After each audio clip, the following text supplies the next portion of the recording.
Le sponsor du jour, c'est un podcast de la banque HSBC.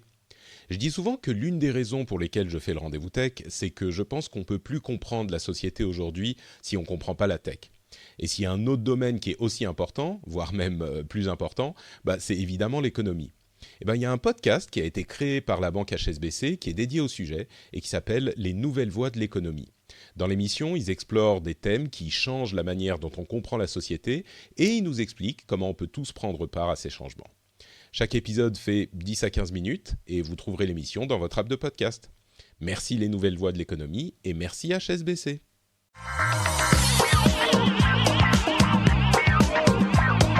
Bonjour à tous et bienvenue sur le Rendez-vous Tech. On va vous parler de news tech, d'informatique, d'internet, de gadgets, de sujets un petit peu controversés également. Je suis Patrick Béja et aujourd'hui j'ai l'immense plaisir de recevoir une personne qui a toutes ses dents et une autre qui a toutes ses dents aussi d'ailleurs. Cédric Bonnet d'un côté et Corben Dorn de l'autre. Manuel Corben Dorn. C'est tout mélangé. Mais ouais. Bonjour Patrick. Et bonjour Cédric Corben Bonnet Dorn. C'est une seule même entité, on ne sait plus trop. Bon, ça va les dents, Cédric? Oui, ça va, écoute. Non, ça va. T'as une dent fissurée au handball? Ouais, c'est ça, exactement. Handball, on dit en plus. C'est pas un sport anglophone. Mais effectivement, un petit coup de coude et ça fissure les dents. Ça arrive. Aïe. Mais c'est ça les dangers d'être sportif. C'est pour ça que je fais pas de sport, moi. C'est ça.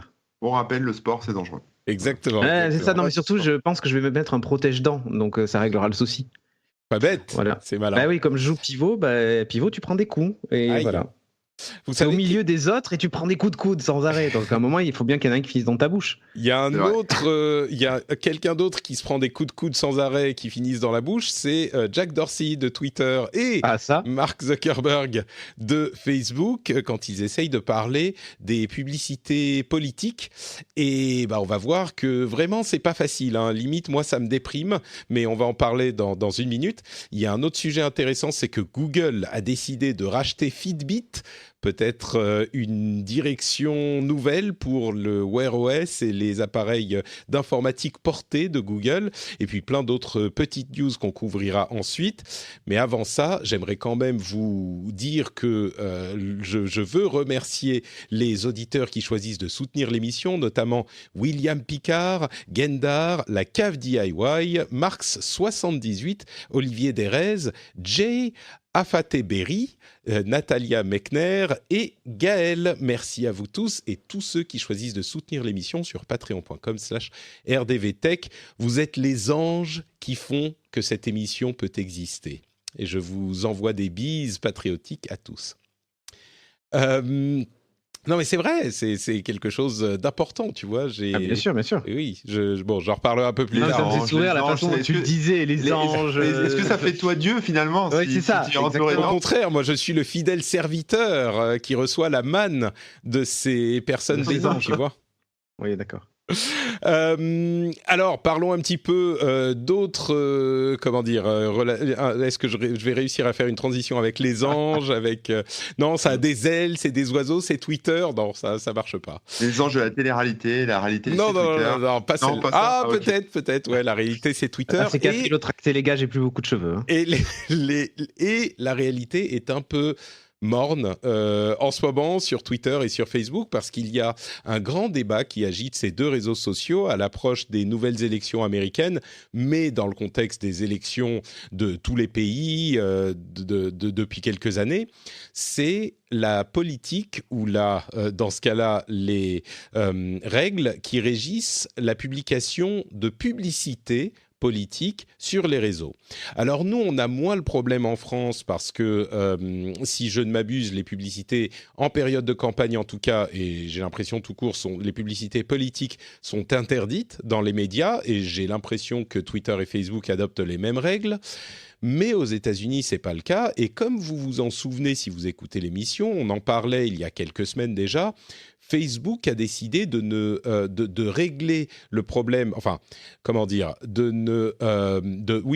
régler le problème des publicités politiques et des fake news sur les publicités politiques en ne fact-checkant pas les publicités politiques elles-mêmes. C'est-à-dire qu'ils ont eu des problèmes pour décider et établir ce qui était acceptable ou pas, et dans le contexte des publicités politiques, c'est-à-dire de candidats ou de partis politiques, c'est tellement touchy qu'ils se sont dit, bon bah, c'est leur message, donc on ne va juste toucher à rien. S'ils veulent dire des choses qui sont pas justes, alors peut-être qu'il y a des cas extrêmes où ils agiront quand même, mais dans l'ensemble, s'ils veulent dire des choses qui ne sont pas justes, eh ben on va les laisser parce que c'est pas notre rôle de contrôler tout ça.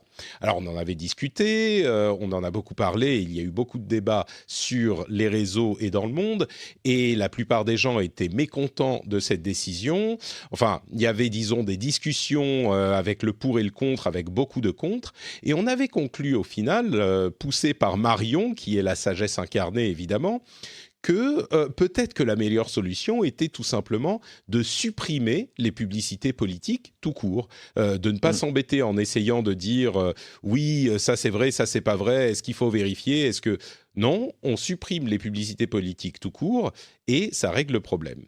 Facebook s'est fendu d'un communiqué à ce propos en disant les publicités au niveau financier, les publicités politiques ne représentent qu'une très petite partie de nos revenus, donc c'est pas pour ça qu'on veut les laisser. On pense vraiment qu'il s'agit là d'une question de choix sociétal et que c'est un devoir d'information finalement que d'amener le message des femmes et des hommes politiques aux lecteurs, aux consommateurs de Facebook. Alors, l'annonce a été accueillie avec beaucoup de cynisme, comme on en a l'habitude avec Facebook. Et suite à ça, Jack Dorsey a tweeté une série de messages dans lesquels il détaille les raisons pour lesquelles il a décidé, lui, que sur Twitter, il n'y aurait plus de politique, de publicité politique à partir du 22 novembre. Et donc, c'est le contre-pied, évidemment, de ce qu'a fait Facebook. Et là, à ce moment-là, je me suis dit, ah bah voilà, Jack Dorsey prend la décision que de nombreuses personnes appelaient de leur vœu pour le cadre des réseaux sociaux. C'est la solution qui règle un petit peu le problème parce que c'est un petit peu la manière dont ça fonctionne en France. Et donc, tout va bien, super. Eh bien non. Figurez-vous que suite à cette série de tweets, il y a eu différentes analyses et articles qui ont été écrits avec des critiques. Le pire, c'est que ces critiques sont complètement valides vis-à-vis de la décision de Twitter.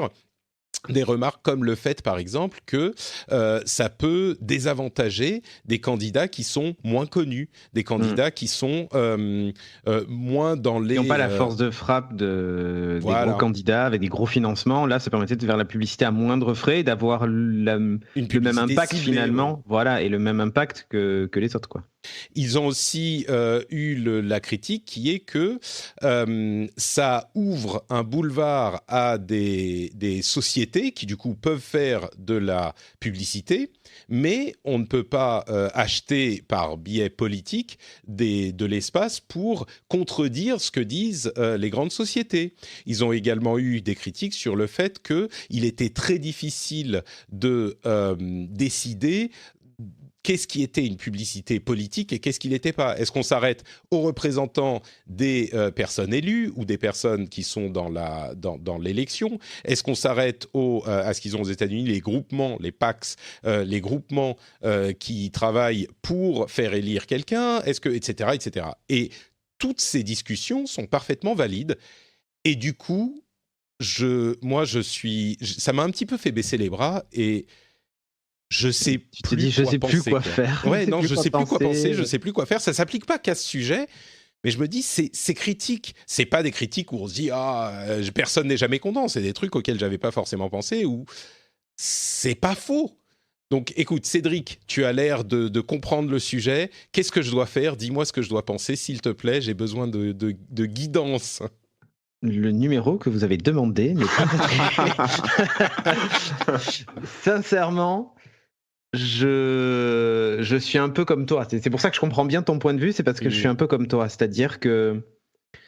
En fait, il y a peut-être quelque chose qui est à mi-chemin entre les deux. C'est-à-dire qu'autoriser la publicité politique, c'est une chose. On sait que... En fait, le vrai problème, c'est que souvent, dans ces publicités politiques, et c'est pour ça qu'ils s'accrochent à... Enfin, ils essaient de régler ce souci-là, c'est que souvent les fake news passaient aussi par là, parce que ça contourne une partie de la modération par le public. Tu vois ce que je veux dire ? Oui, mais tu vas me dire, on essaye de réguler les publicités politiques en faisant du fact-checking. Mais oui, mais on s'est bien rendu compte que le fact-checking, même sur les articles de magazines et de journaux, ne fonctionne pas non plus. Donc, non, c'est ça. Et en fait, le vrai souci, c'est... Je pense qu'il faudrait autoriser la publicité politique, mais qu'elle réponde à certaines règles très précises. En gros, qu'il y ait une vraie charte de la publicité politique sur les réseaux sociaux, tu vois, qui s'engage à ne pas mentir, à ne colporter que des faits. Non, mais je parle du monde des bisounours. Ouais. Oui, d'accord, ok, oui. Je parle de l'idéal et la chose qui me ferait dire, je suis ok pour la publicité politique à condition qu'elle respecte une certaine charte pour être diffusée. Mais on le voit bien, c'est quelque chose qui est complètement inapplicable. Et donc, du coup, si on ne peut pas appliquer une règle, effectivement, peut-être que la solution, c'est simplement de l'interdire avec, effectivement, le risque de couper la parole à certains petits partis ou certaines personnes qui ont des idées et des choses à faire passer, qui n'ont pas les moyens de financer des campagnes des campagnes classiques d'affichage et tout ça. Et les réseaux sociaux, ça leur permettait finalement d'arriver à faire de la pub, de toucher une masse de gens en dépensant moins. Alors, disons qu'en France, par exemple, on n'a effectivement pas de publicité politique. Ça n'empêche pas aux plus petits partis d'avoir une certaine existence, mais c'est très particulier aux États-Unis aussi, où il y a 2 énormes partis qui phagocytent absolument tout. Oui, c'est ça. Et puis un territoire qui est immense. Il y avait quelqu'un qui proposait quelque chose d'intéressant d'ailleurs, qui disait des règles sur les réseaux sociaux qui seraient par exemple de ne pas pouvoir faire du micro-ciblage. Donc on ne pourrait pas cibler des personnes très très précises, mais on pourrait cibler une zone géographique et c'est tout. Ce qui pourrait effectivement être quelque chose d'un petit qui égaliserait un petit peu le niveau. Corben, toi, tu gères les internets depuis un moment avec ton blog, tu connais ça depuis un moment. Oui, tu t'allais dire. Ouais, alors quoi moi je pense que Jack Dorsey a pris la bonne décision, même s'il y a des problèmes, comme tu le disais, par rapport à la visibilité, etc. Mais je pense qu'il y a deux soucis. Il y a d'abord, je sais qu'on est dans une époque où il y a des millionnaires stars de la télé-réalité qui deviennent présidents, notamment de grands pays.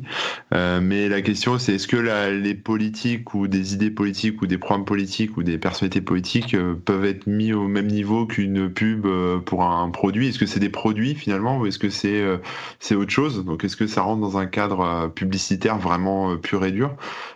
Possible, j'en sais rien. Mais le deuxième, pour moi, ça colle pas trop la pub pure et dure avec. Mais on dit que c'est de la pub parce que c'est comme ça que ça se passe concrètement sur les réseaux. C'est-à-dire que c'est un article que tu promeus, mais. Là, le problème que je vois, c'est que ces publicités, elles sont jamais neutres en fait quand elles sont diffusées parce qu'elles sont ciblées. Et si c'est pour ça que l'idée de limiter le ciblage en fait est intéressant pour les publicités politiques, mais.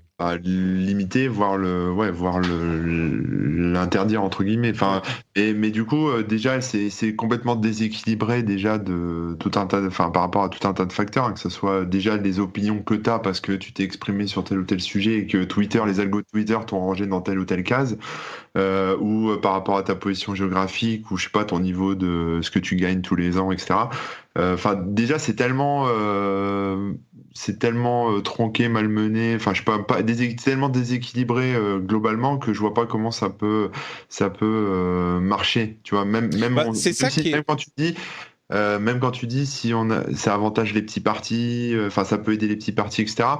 Mais ça, j'en suis pas sûr, parce que je me dis qu'en fonction de qui tu cibles, etc., peut-être que ça a des avantages, peut-être que ça a des désavantages, mais pour moi, c'est un tel sac de nœuds, un tel bordel que je pense qu'il fait bien d'interdire ça, tout simplement, quoi, même s'il y a des répercussions. Ça me paraît trop compliqué, et effectivement, c'est un facteur c'est un vecteur plutôt de fake news, ou en tout cas de bataille rangée, et quelque part est-ce que tu as envie de voir de la pub pour des choses politiques, tu vois, dans tes flux aussi? Ça ensuite c'est autre chose, mais c'est une culture qui est un peu différente aux États-Unis, mais moi Ouais, j'aurais tendance à me ranger à ton opinion au final, après, une fois réflexion faite. C'est que oui, comme je le dis souvent en fait, le fait qu'une décision ne soit pas parfaite et pose des problèmes, ça ne veut pas dire qu'il ne faut pas la prendre. Parce que sinon, on ne prend jamais aucune décision sur rien, parce qu'il y a toujours des potentiels problèmes qui sont générés par cette décision. Et je crois que malgré tout, une fois que tout a été dit, le fait de ne pas accepter les pubs politiques reste une meilleure décision que le fait de les accepter et d'essayer de se dépatouiller avec.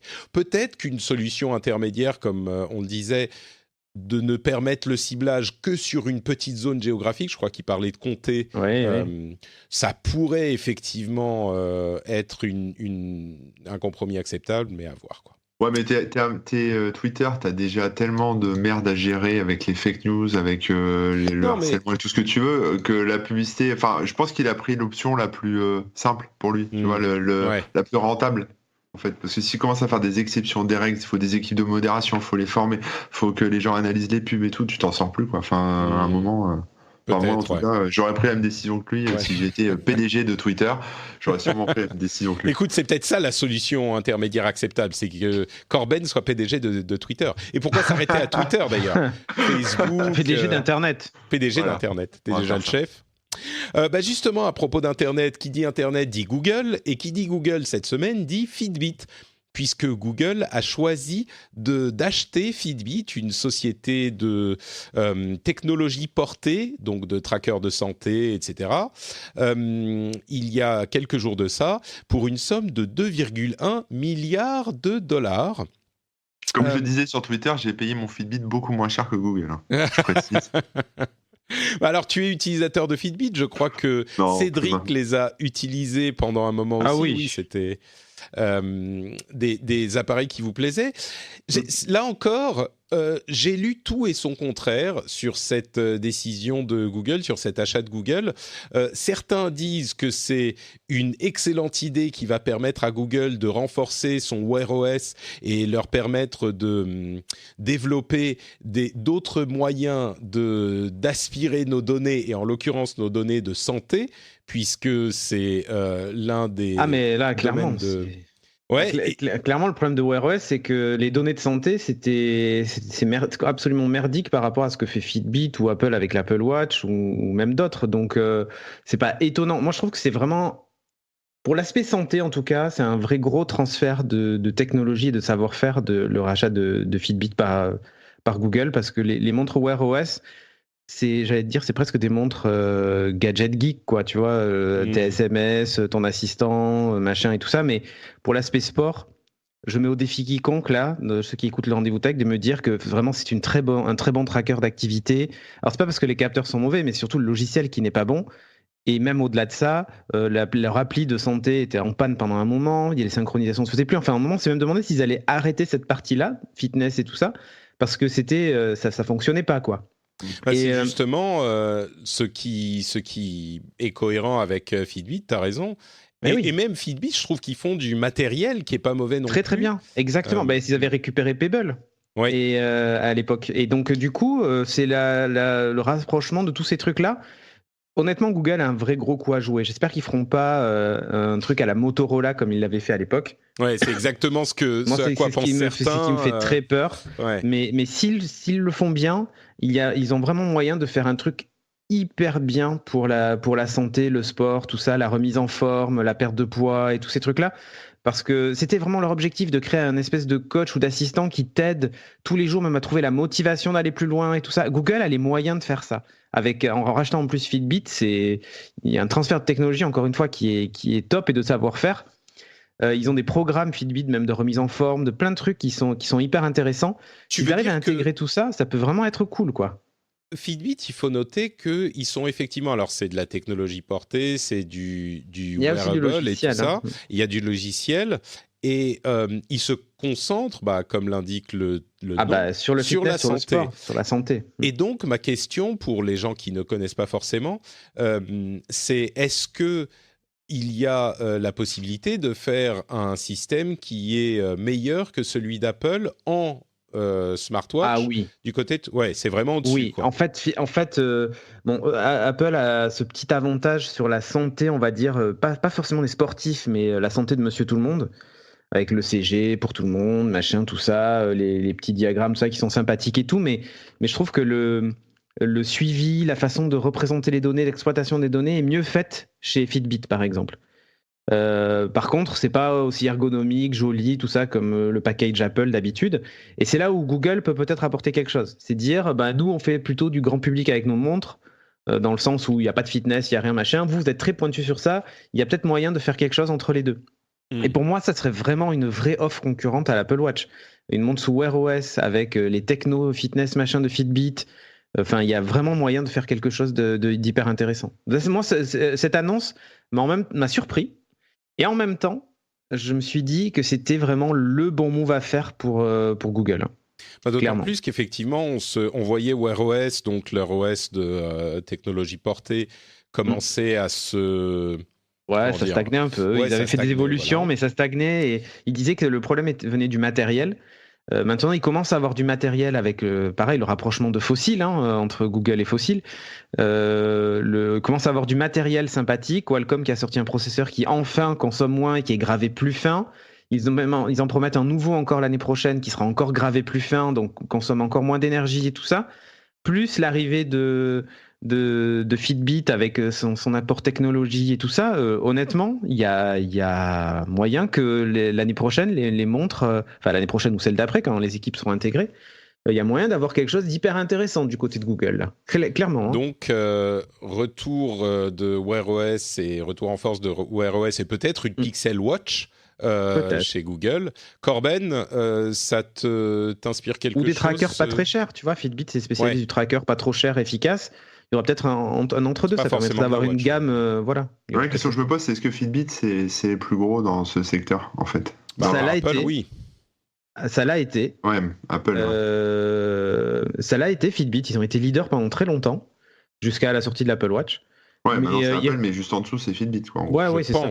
Oui. D'accord. Ouais, en fait, il y a Garmin sur le running, mais pas vraiment sur le fitness et tout ça. Sinon, c'est Fitbit, vraiment. Ouais, moi, je trouve ça intéressant. Après, en plus des technologies, je pense qu'ils récupèrent aussi les données, en tout cas les utilisateurs pour après, quand ils vont. Enfin, j'imagine qu'après, Google va aussi proposer quelque chose en termes de santé, de stockage. Il y a des grands sujets là-dessus sur tout ce qui est e-santé, dossier médical, conservation des data, etc., avec les médecins et compagnie. Peut-être que c'est un de leurs projets aussi. Il leur faut du matos, quoi. Oui, exactement. Et tu vois, quand tu vois on le dit souvent, Google est capable de prédire le début d'une épidémie de grippe ou de gastro, machin, avec les gens qui tapent les symptômes sur Google. Rien que dans le moteur de recherche. Ouais, Rien que dans le moteur de recherche. Donc imagine si en plus tu as quelques données de santé, ils pourront envoyer des messages de prévoyance via leur appli. Enfin, il y a tellement de choses à faire.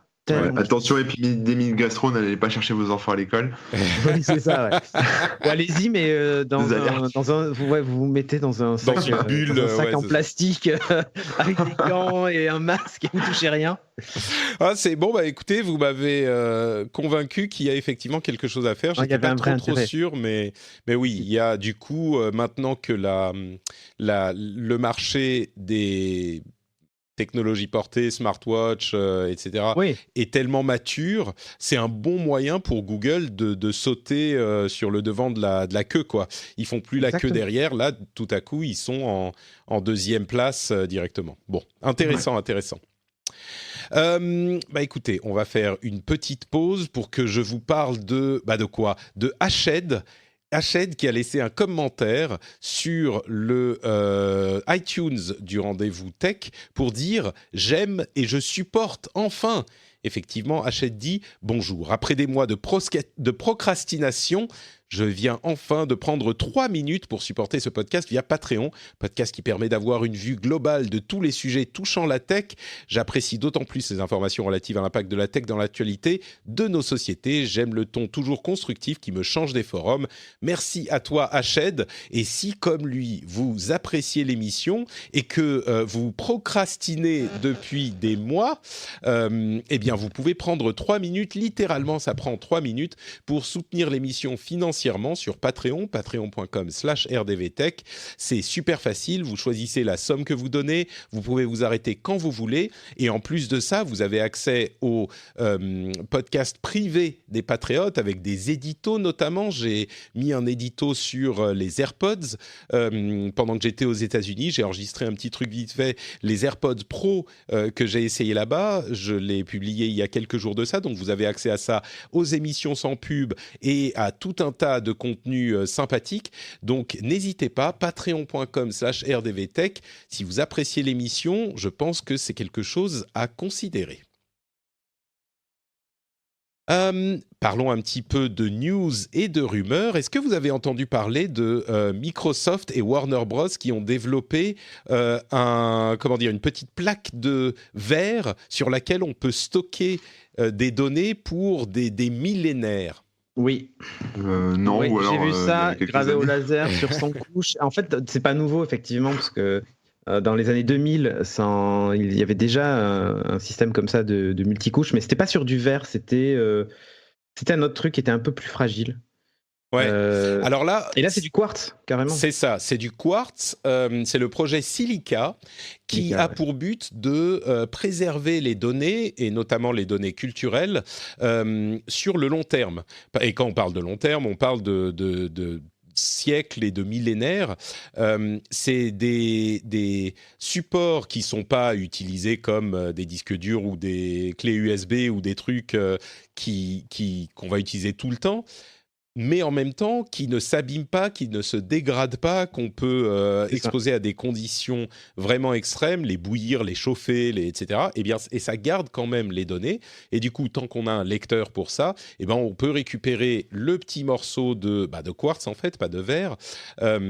Et on peut stocker, pour le moment, les données du film Superman de 1978, qui est celui avec lequel ils ont fait le test, sur un petit carré de verre qui fait 7,5 x 7,5 cm. C'est 2 mm d'épaisseur. 2 mm d'épaisseur, et il grave au laser sur plusieurs couches des données couches dans le... Pardon ? Ouais, c'est fou. Sur 100 couches, exactement. Ah, je croyais que c'était moins que ça, peut-être. Non, c'est sur 100 couches. Donc, c'est un premier test et ça va continuer à être développé. Et c'est peut-être un moyen... Je sais qu'avant, on mettait on faisait des disques en métal, en or peut-être même. Non, c'est fragile l'or, je sais plus, mais il n'y avait pas vraiment de moyens, c'est tout bête, hein, mais les DVD, les CD, les disques durs, tout ça se dégrade au fil du temps. Et les disquettes, bien sûr, les supports magnétiques. Et donc, c'est un vrai problème de savoir comment conserver les données sur le long terme. Dans le cloud. Oui, dans le cloud, tu les mets où ? Donc là, c'est du cold storage, c'est du très cold storage, et c'est une technologie. C'est pas réinscriptible. Et en fait, l'année dernière, le prototype qu'ils avaient faisait 75 couches, et là maintenant c'est 100. Et sur cette plaque, c'est, je crois, 56 gigas ou 75 gigas, je crois, de données sauvegardées sur cette plaque de 7,5 sur 7,5 et 2 mm d'épaisseur. C'est joli, ça me ferait des beaux sous-bocs pour mes verres à bière. Ouais, c'est ça. Mais c'est super. Non, mais tu rigoles, mais il y a quelque chose de symboliquement. Tu fais une rayure dessus. Ah, l'horreur. Non, mais symboliquement, tu vois, c'est intéressant. Tu peux mettre un petit... c'est comme se servir de sous-verre, enfin de disquette comme sous-verre, tu vois, mais je sais pas, le fait de l'avoir quelque part. Non, c'est impressionnant quand même, l'idée de graver ça dans du verre. J'avais vu ça avec des petits cubes en verre, ça gravait stockage 3D. 3D, ça avait l'air pas mal aussi. Et là, l'idée de garder ce format si petit, c'est que tu la rentres dans un lecteur qui ressemble un peu à un lecteur disquette, en fait, pour déchiffrer ce qu'il y a dessus, quoi. Ouais, ils ont mis le cube à plat, en fait. C'est peut-être pas assez futuriste si c'est pas en cube. Peut-être que les prochains seront en cube juste pour qu'on soit plus loin vers le futur. Mais pour aller encore plus loin vers le futur, il y a la suprématie quantique que Google dit avoir atteint. Alors, qu'est-ce que c'est que la suprématie quantique ? On a vu beaucoup d'articles sur le sujet. Pour vous expliquer une seconde, en fait, la suprématie quantique, le problème, c'est que les ordinateurs quantiques, même s'ils commencent plus ou moins à marcher, en fait, ils savent pas grand-chose. Parce que tout ce qu'ils font, on réussit plus ou moins à le faire avec les ordinateurs classiques en plus ou moins le même temps. Et en fait, ce qu'a fait Google, c'est qu'ils ont réussi à résoudre un problème grâce à un ordinateur quantique qui, selon eux, n'aurait pas pu être résolu par un ordinateur classique en un temps raisonnable. Alors ça, c'est la définition de la suprématie quantique. Ça ne veut pas dire que les ordinateurs quantiques peuvent tout faire et supplantent les ordinateurs classiques. C'est que on a trouvé un problème spécifique sur lequel ils font les choses. C'est même pas mieux qu'un ordinateur normal, mais ils font des choses qu'un ordinateur ne peut pas faire raisonnablement. En l'occurrence, c'est quel problème ?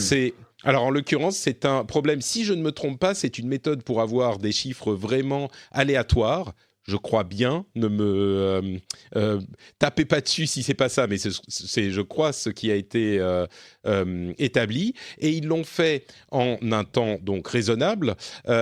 C'est 3 heures, je crois. Alors qu'un ordinateur classique aurait pris 11 000 ans ou 10 000 ans. Non, pardon, c'est 3 minutes et 20 secondes, voilà. Alors que des supercalculateurs qu'on connaît auraient pris 10 000 ans à résoudre le même problème. Alors... rien du tout, quoi. Le problème, effectivement, là, ça aurait pu être la suprématie quantique pour de vrai, mais le problème, c'est que IBM a dit et a fait la démonstration d'une autre méthode pour résoudre ce problème, mais avec des ordinateurs classiques. Là où les ordinateurs quantiques auraient pris 10 000 ans à le faire, les ordinateurs classiques prennent beaucoup, beaucoup moins de temps. J'aurais dû mieux préparer, je n'ai pas la durée exacte, mais c'est de l'ordre de quelques heures.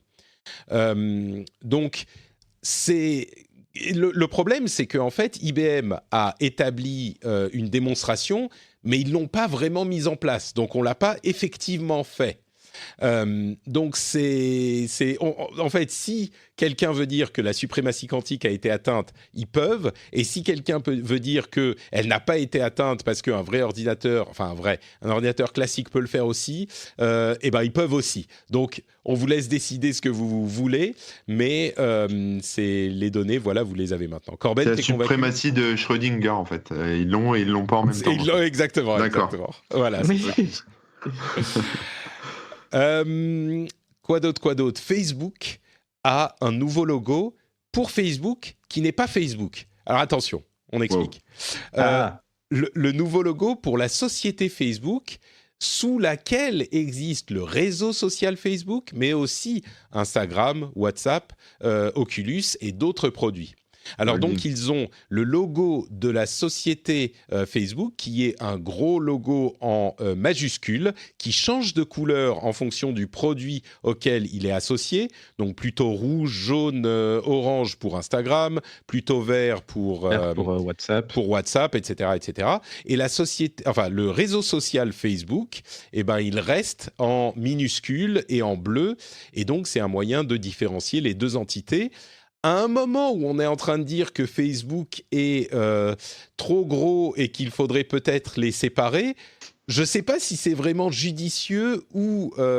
mais vraiment, genre si c'est intelligent ou pas une bonne idée de mettre le nom de Facebook partout, quoi. Enfin, de montrer que la société possède. Je pense que c'était déjà comme ça, mais ils auraient dû faire comme Google, se rebaptiser Alphabet, et puis...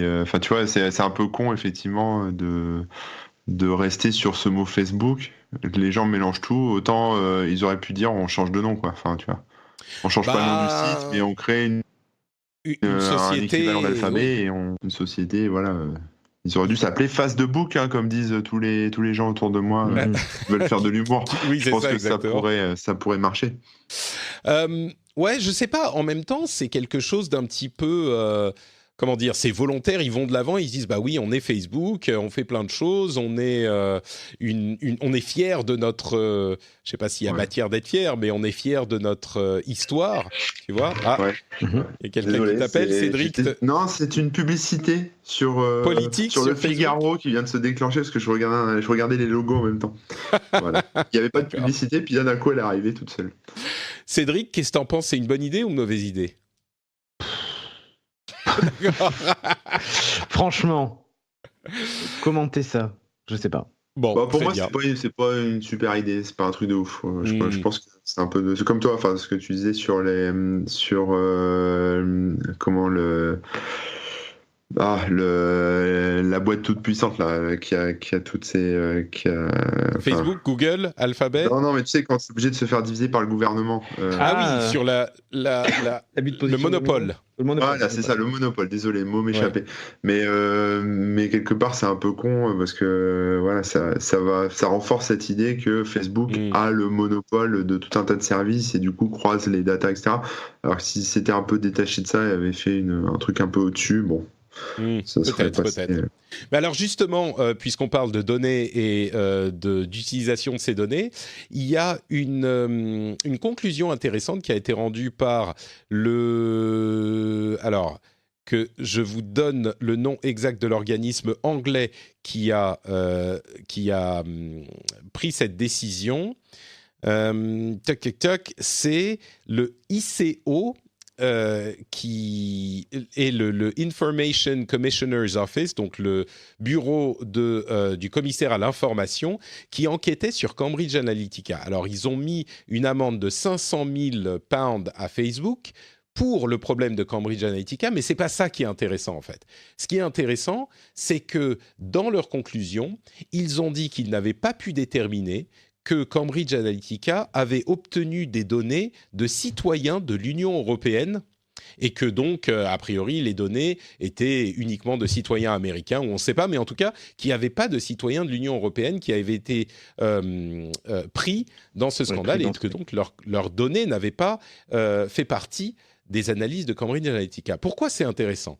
Parce qu'on a beaucoup parlé de la manipulation des élections qui avaient été faites par les données rendues possibles par Cambridge Analytica pendant le scandale, enfin le vote du Brexit, pendant les élections en France, etc. Et on partait du principe que ça avait servi sans vraiment savoir. Et bien là, en l'occurrence, même s'ils ont fait une enquête assez longue et sérieuse, ils n'ont pas trouvé de données de l'Union européenne.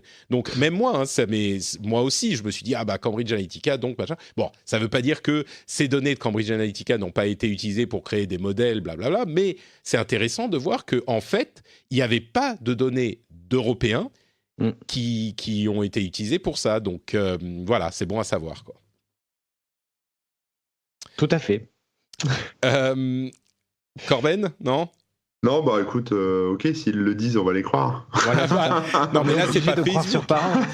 Non, mais c'est pas Facebook qui le dit. Attention, non, bien sûr que non, c'est pas Facebook, c'est un organisme. C'est un organisme d'État. Mais un organisme d'État anglais qui n'a vraiment pas intérêt. Moi, les Anglais, je leur fais pas confiance. Ces gens-là qui, non, ça, c'est pas possible. Ils mettent du sucre sur leur petit pois, mais ils roulent du mauvais côté de la route.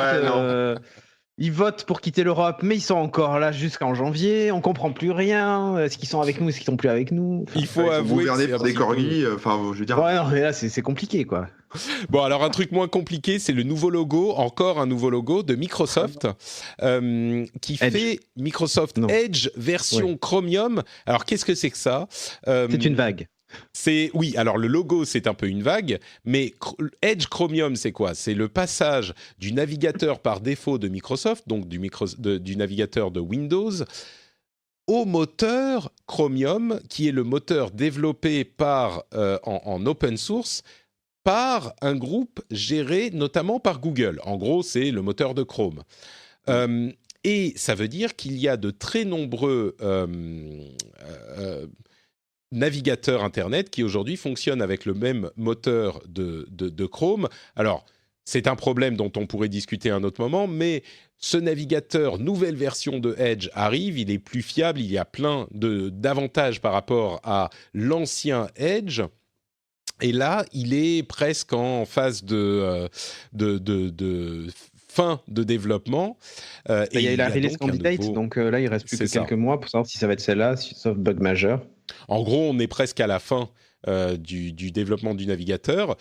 Et on a ce logo donc, qui ressemble à une sorte de vague, mais un E pour rappeler Edge et Explorer, mais qui en même temps est une sorte de vague.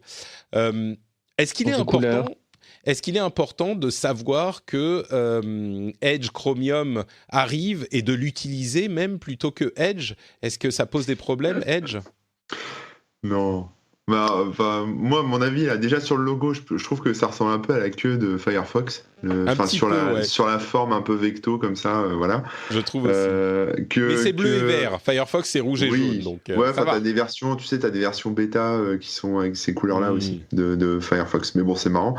Et est-ce que l'utilisation du moteur de Chromium dans Edge est un problème? Je pense pas. Hein. C'est un truc, je veux dire, il y a plein de navigateurs qui l'utilisent. C'est open source. Il y a des discussions. C'est pas Google qui a une technologie fermée et que tout le monde se repose dessus. Et puis un jour, tu vois, un jour il pourrait y avoir des abus. C'est un truc, c'est un projet, un socle commun, comme tout un tas de langages de développement aussi qui existent comme ça, qui sont développés par des boîtes et qui sont après utilisés dans d'autres trucs. Mais c'est pas, pour moi, c'est pas un problème, quoi.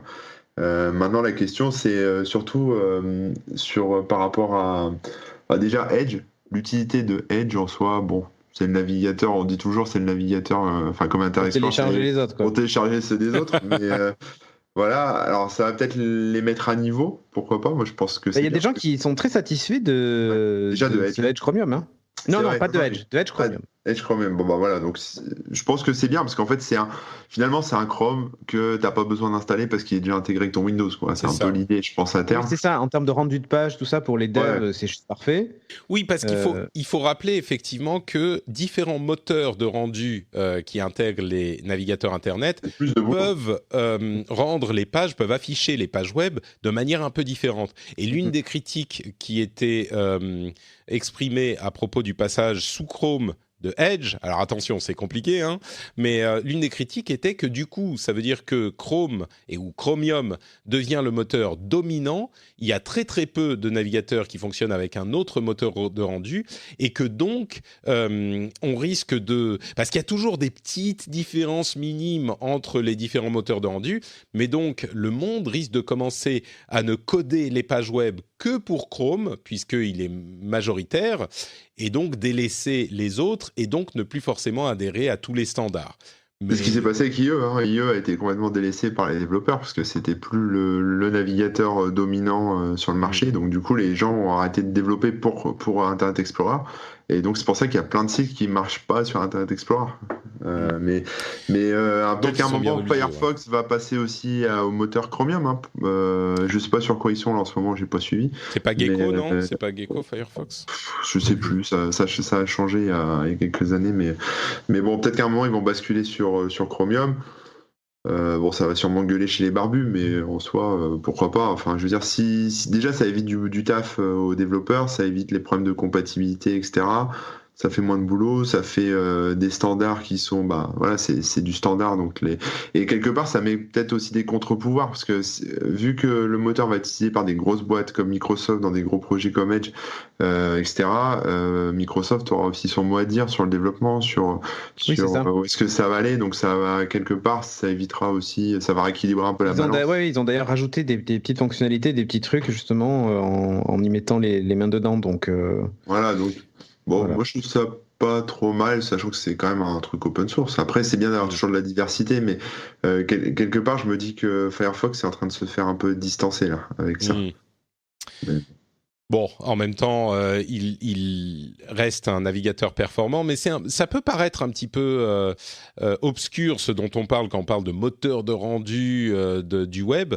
Mais c'est important à comprendre quand même parce que c'est vraiment la fenêtre avec laquelle on visualise le web. Et ça peut avoir des conséquences vraiment dramatiques sur la manière dont le web se développe. Donc voilà, c'est bon à savoir aussi. En tout cas, ça arrive le 15 janvier normalement en disponibilité générale. Cool. Valve serait en partenariat avec Apple pour un casque de réalité augmentée. C'est la dernière rumeur qu'on entend à propos de ce casque de réalité augmentée d'Apple, sachant que Valve a développé son casque de réalité virtuelle, ce coup-ci, et que donc ils ont une certaine maîtrise du matériel pour ce genre d'initiative. Cédric, est-ce que tu y crois? Est-ce que tu es intrigué? Qu'est-ce que tu en penses? Moi, j'y crois pas trop. J'y crois pas trop parce que Valve, en fait, c'est pas eux qui ont... Enfin, c'est pas eux. Ils ont racheté la division ou une partie, il y a des échanges de technologie avec HTC et tout ça. Je vois mal Apple avoir besoin d'un partenaire technique sans le racheter.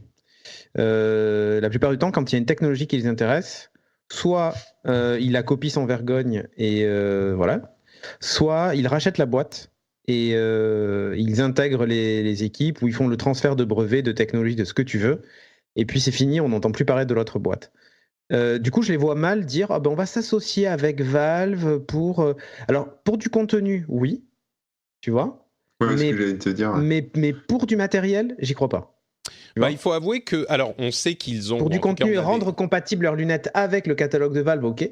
Pour le reste, j'y crois pas. On sait qu'ils avaient essayé de développer leurs lunettes de réalité augmentée pendant un moment. On sait que le projet a été annulé. Moi, je me demande s'ils ont vraiment le choix, en fait. Alors, il ne s'agit pas de réalité virtuelle, comme ce que fait Valve, mais bien de réalité augmentée. Il y aurait un partenariat technique. Moi, je me dis que c'est quelque chose de tellement spécifique et tellement précis. Il n'y a pas énormément de sociétés dans le monde qui sont capables de faire ce genre de choses. Je ne sais pas qui pourrait aller racheter. Valve, en l'occurrence, ils ne peuvent pas aller les racheter non plus. Non. Mais à mon avis, ils ont déjà racheté des boîtes autour de tout ça. Là, on en est plus à la phase d'exploitation logicielle, tu vois. Enfin, la réflexion doit tourner plutôt autour de ça. C'est bien beau d'avoir des lunettes à réalité augmentée, mais pour faire quoi? Pour jouer à Pokémon Go? Pour jouer à Minecraft Earth? Ça, c'est la grande question. Alors que Valve a du contenu de jeu. Et il y a peut-être des licences ou des choses à aller chercher là-dessus, tu vois. Moi, je crois plus à la théorie de Cédric parce que, des lunettes de réalité augmentée, moi j'en ai testé. Je pense que vous aussi, c'est pas oufissime non plus, quoi. C'est même pas très intéressant. C'est un truc tu vas jouer avec et après tu vas sans un placard. Voilà. Par contre, que Apple, qui a développé son système là, arcade et compagnie, ils veulent proposer des jeux sur le prochain iPhone avec de la réalité augmentée, etc. Moi, ça me semble plus cohérent déjà. Donc et en fait, tu vois, la rumeur, effectivement, il y a peut-être des gens qui ont été chez Valve pour discuter réalité augmentée, discuter jeux vidéo, discuter, pourquoi pas, lunettes, réalité augmentée, tout ça. Et les gens se sont dit, ça y est, c'est un partenariat entre eux, ils vont les aider à construire leurs lunettes ou je ne sais quoi. Ça sent beaucoup l'extrapolation, alors que pareil, c'est juste un rendez-vous pour discuter de contenu, tu vois. C'est ça, je pense. Je sais pas, moi, j'y crois pas trop. Je pense qu'il y aura de la réalité augmentée peut-être poussée dans un des prochains iPhone, ou ce que vous voulez, mais pas forcément un hardware, lunettes ou casque. Écoutez, moi je dirais que je pense que cette question de la réalité augmentée va pas se jouer sur le jeu. Je sais pas, mais j'ai l'impression que ça sera pas le cas. On verra, mais si c'est que le jeu, c'est pas quelque chose c'est pas une chose dans laquelle Apple se lancerait. Donc, si c'est pas le jeu, c'est et pareil, la réunion. Si c'est pas le jeu, c'est des utilisations soit professionnelles pour des mecs qui bossent dans le bâtiment ou je sais pas quoi, des médecins ou ce que tu veux, soit pour les bagnoles avec des systèmes. Non, mais on peut spéculer jusqu'à la fin des temps, mais le truc c'est que. Les gars, honnêtement, ils ont été les voir pour leur demander s'ils voulaient pas mettre des jeux dans Apple Arcade, point. Mais non. Bon, ceci dit, en tout cas, moi, ce que je veux dire là-dessus, c'est que... je crois trop à ça. Ouais, moi aussi. Et les gens se sont dit, oh là là, ils y vont pour des lunettes. Non, stop. Moi, je suis pas aussi convaincu que vous. Il y a quand même une expertise matérielle chez Valve qui pourrait être utile. Et puis surtout, quand on parle de réalité augmentée, si la réalité augmentée d'Apple ne fait pas avancer le schmilblick de la même manière que l'iPhone a fait avancer les smartphones ou l'iPad a fait avancer les tablettes, Apple TV+, etc. ça va... wait. Eh ben, ça ne sera pas vraiment intéressant. Du coup, je pense que ça sert à rien de réfléchir à la réalité augmentée en termes de ce qu'elle est aujourd'hui. Parce que il faudrait que ça soit quelque chose de plus. Oui, mais c'est pour ça que je pense qu'effectivement, ils ont une expérience chez Valve, mais pour imaginer des usages qui sont d'ailleurs pas forcément liés au jeu, mais ils sont peut-être effectivement une avance parce que c'est des réflexions qu'ils ont depuis longtemps sur ces technologies-là. Peut-être que même ils vont discuter avec eux sur des échanges. Tu vois, ça va être du donnant-donnant. Mais moi, je comprends pas pourquoi vous êtes... Je comprends pas pourquoi vous êtes tellement bloqué. En échange, il y a un transfert de technologie sur un truc, ou tu vois, ou un échange de brevets sur du positionnement dans l'espace en 3D ou ce genre de truc. Mais j'ai un gros doute, mais vraiment, sur le fait qu'ils s'associent. Apple s'associer, ils l'ont déjà fait par le passé avec Motorola pour leur téléphone mais iTunes, écoute, ça a été monstrueux. Je les vois mal sortir un casque co-brandé. regarder le passé et se dire que l'avenir va forcément arriver de la même manière, c'est faire, à mon avis, une erreur. C'est pas ce que je dis. Et en l'occurrence, Cédric, on peut-être que ça sera pas le cas, mais moi, je suis pas du tout aussi convaincu que vous qu'il est impossible que Apple aille chercher une expertise technologique matérielle chez Valve. C'est peut-être pas super probable, mais c'est pas du tout impossible. Moi, ce que je retiens, c'est que c'est vrai que apprendre, mais pas sur le reste. Et une expertise sur ça, oui. Sur la distribution de jeux, sur le multiplateforme, sur ce que tu veux, ok, sur les services. Parce qu'Apple est à donf sur, j'envoie mes services Apple TV sur les télé Samsung, les machins, les trucs, on s'échange des trucs entre nous. Enfin bref, il n'y a pas de souci avec ça. Sur le matos, moi j'ai quand même on a bien compris. Ce que je retiens, c'est que Cédric et moi, on est très, on va dire, terre à terre là sur le sujet. Pragmatique. Et toi, pragmatique. Et toi, Patrick, tu as une imagination augmentée. C'est ça. Exactement. Et pourquoi pas? Non, c'est pas une imagination. C'est, disons que je laisse les possibilités un peu plus ouvertes. De l'espoir augmenté alors. Ouais, de l'espoir augmenté. Ouais. Bon, bah écoutez, dans tous les cas, on saura a priori l'année prochaine. Les lunettes d'Apple, l'espoir augmenté. Et... ça aussi, je pensais à la route du futur pour le stockage en silica et la suprématie quantique. On aura aussi l'espoir augmenté. Mais oui, on verra a priori l'année prochaine, deuxième moitié 2020 pour une annonce selon, là encore, les rumeurs. Bon, on va passer sur les AirPods Pro pour les gens qui sont patriotes, qui soutiennent le Rendez-vous Tech. Vous avez un édito sur le sujet, donc vous pouvez aller voir ce que ça donne. En gros, les AirPods Pro, c'est pas mal et ça fonctionne pas mal. Voilà. Apple TV+, impression, c'est pas mal. Là encore, de mon côté, de mon estimation, j'ai vu quelques épisodes. Moi, j'ai droit à 1 an d'abonnement, mais j'ai pas encore regardé. Bon, c'est pas mal. Voilà. C'est pas mal. Et puis parlons un petit peu de chiffres pour conclure. J'aimerais vous parler des chiffres d'Apple, d'Uber, de Huawei et d'autres, puisque c'est la période des chiffres des rapports de la bourse et des performances fiscales pour Apple, son 4e trimestre.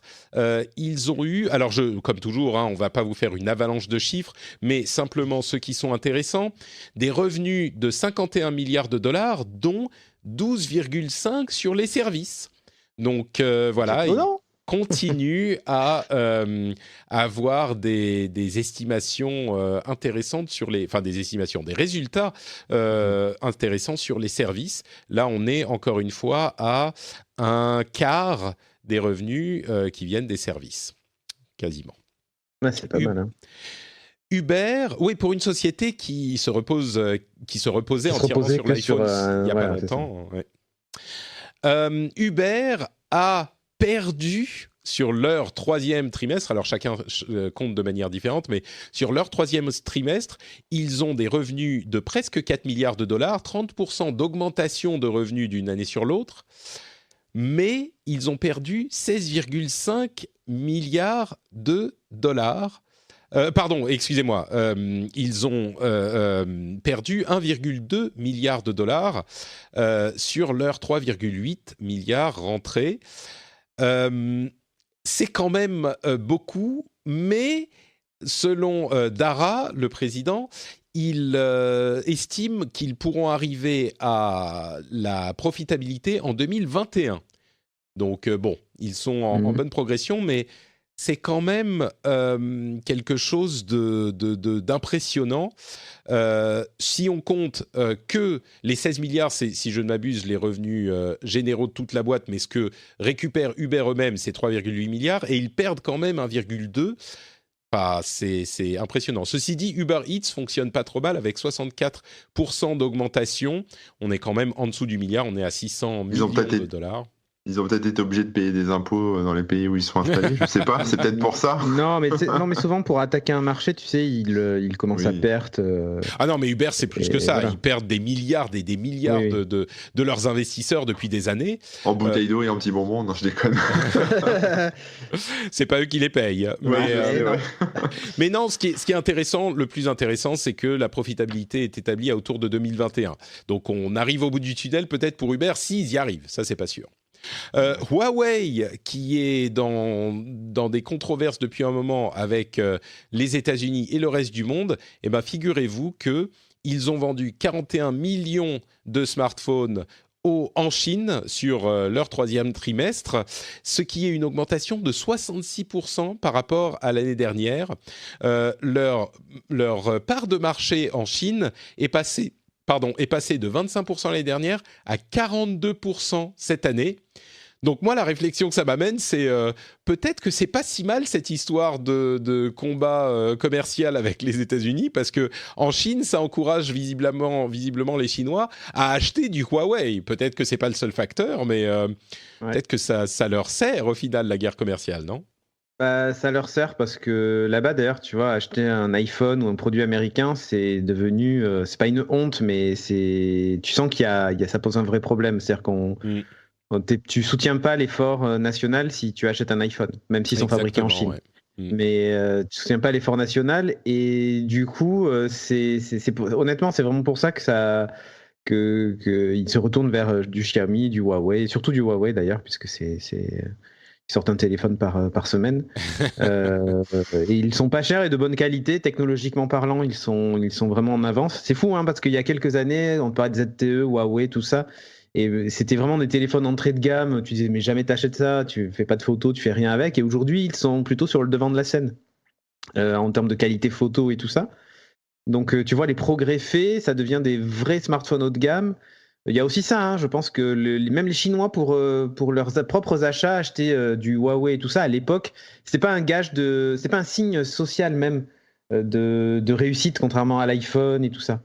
Et maintenant que Huawei taille des croupières à tous ses concurrents, ils se disent finalement nos produits sont très bons et se mettent aussi à acheter du Huawei. Et je pense qu'il y a vraiment de l'achat militant aussi au passage, hein, clairement. Mais c'est important de le rappeler, effectivement, il y a peut-être de l'achat militant, mais qui est rendu possible par la qualité des appareils. Ah bah oui. Donc c'est important de le rappeler, tu as raison. Facebook, leur troisième trimestre, ils ont eu une augmentation de revenus de 29% d'une année sur l'autre. 29%. Alors que tout le monde les déteste. C'est ça. Alors, pire, encore plus fort. L'usage quotidien, le nombre d'utilisateurs quotidiens a augmenté de 9% à 1,62 milliard et l'usage mensuel, le nombre d'utilisateurs mensuels a augmenté également de 8%. On est à 2,45 milliards aujourd'hui. Le nombre d'employés a augmenté, là encore, de presque 30%, 28% d'une année sur l'autre, et il y a 43 000 employés Facebook. Mais les chiffres à retenir, c'est effectivement cette augmentation des utilisateurs quotidiens et mensuels de presque 10% dans les deux cas. C'est une croissance qui est énorme, surtout pour une société comme celle-là qui a déjà une part de marché aussi grande. J'ai l'impression qu'on vit vraiment dans une bulle de gens qui se disent « Ah, Facebook, c'est pas bien, machin ». Tout le monde s'en fout, quoi. Ah oui, exactement. Tout le monde s'en fout totalement. On a abandonné l'idée que ça pouvait être mal d'utiliser Facebook. Bon, c'est bon, tout le monde l'utilise, c'est que finalement, c'est pas si mal. Ils ont gagné leur combat, hein, honnêtement. Alors qu'il n'y a pas une semaine sans un scandale, enfin j'exagère, mais il n'y a pas une semaine sans un souci, un scandale, un truc qui va pas. Malgré tout, on continue à l'utiliser.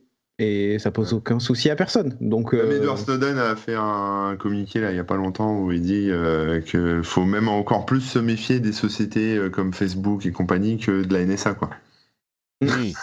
Donc mais tout le monde s'en branle, hein, mais clairement. C'est pas tout le monde, non. Mais clairement la majorité. Ça serait intéressant de voir si leur croissance vient de pays qui n'ont pas justement nos préoccupations, si c'est des pays un petit peu plus en voie de développement.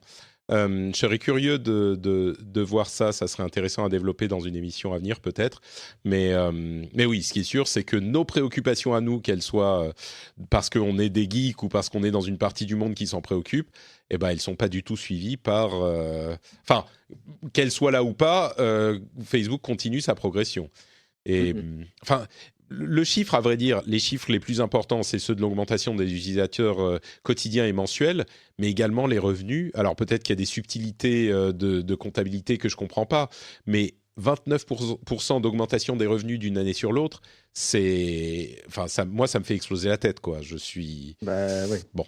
Tu dis c'est pas possible, mais oui. Si. Surtout dans cette période où on a l'impression que Facebook a atteint son potentiel maximum, mais bon.